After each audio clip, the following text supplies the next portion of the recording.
Wawasan kebangsaan dapat diartikan sebagai konsepsi cara pandang yang dilandasi akan kesadaran diri sebagai warga dari suatu negara akan diri dan lingkungannya di dalam kehidupan berbangsa dan bernegara. Sebagai warga negara Indonesia, penting bagi kita untuk mengetahui titik penting perjuangan kemerdekaan Indonesia. Titik penting yang pertama adalah lahirnya organisasi Budi Utomo. Organisasi Budi Utomo dianggap sebagai pembuka gerbang kebangkitan nasional Indonesia, sehingga sampai hari ini, setiap tanggal 20 Mei kita rayakan sebagai Hari Kebangkitan Nasional.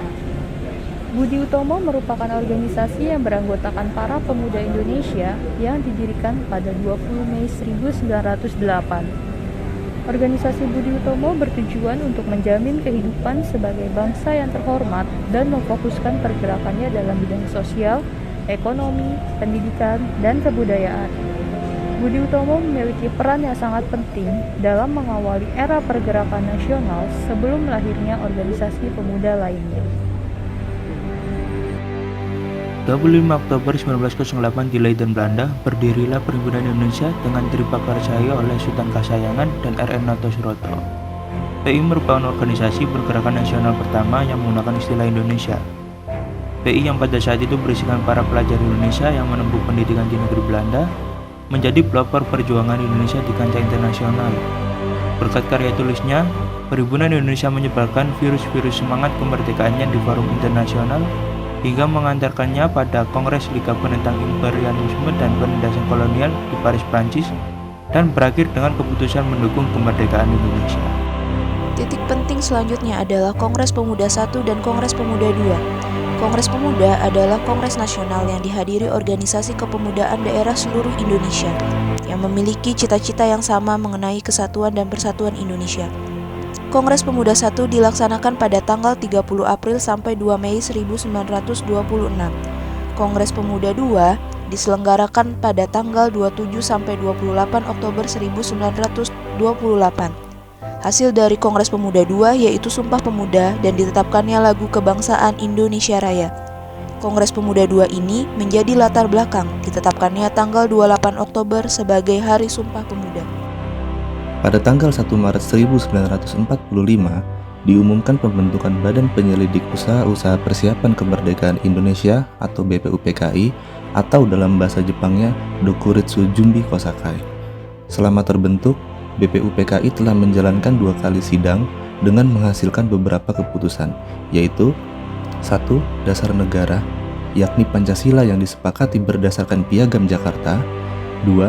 Bentuk negara Indonesia adalah Republik, berdasarkan kesepakatan 55 orang dari 66 orang yang telah hadir.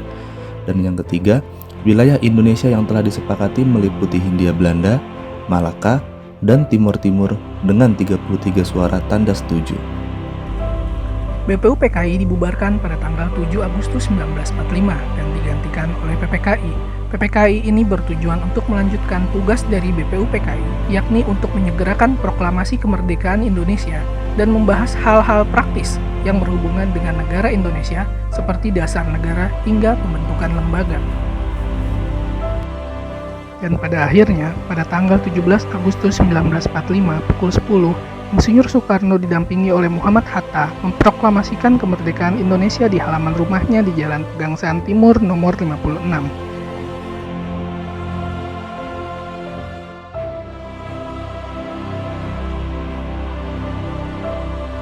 Salah satu nilai bela negara adalah cinta tanah air, ditandai dengan yang pertama menjaga tanah dan perkarangan serta seluruh ruang wilayah Indonesia. Yang kedua, jiwa dan raganya bangga sebagai bangsa Indonesia.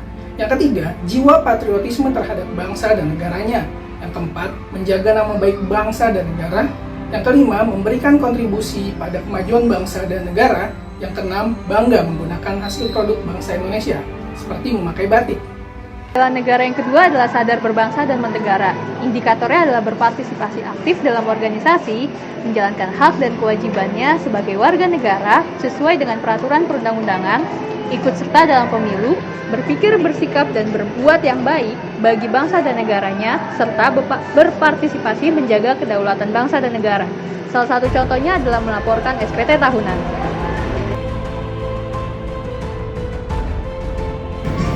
Nilai-nilai bela negara yang ketiga yaitu setia pada Pancasila sebagai ideologi negara. Hal-hal tersebut dapat dijelaskan melalui indikator-indikator sebagai berikut. 1. Paham nilai-nilai dalam Pancasila. 2. Mengamalkan nilai-nilai Pancasila dalam kehidupan sehari-hari. 3. Menjadikan Pancasila sebagai pemersatu bangsa dan negara. 4. Senantiasa mengembangkan nilai-nilai Pancasila. Dan yang kelima, yakin dan percaya bahwa Pancasila sebagai dasar negara. Indikatornya, pertama, bersedia mengorbankan waktu untuk negara. Kedua, siap membela negara dari ancaman.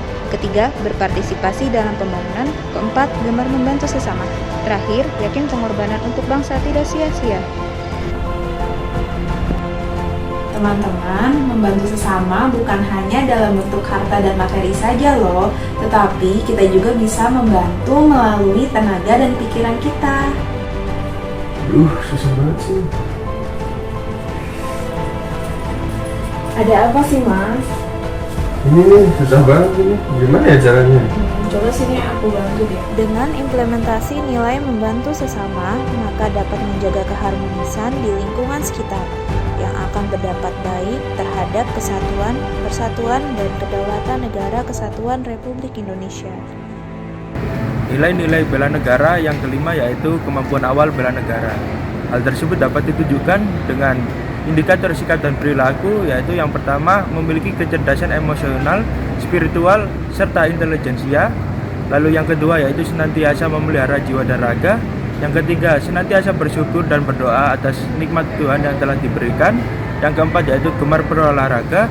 Dan yang terakhir, yang kelima yaitu senantiasa menjaga kesehatan.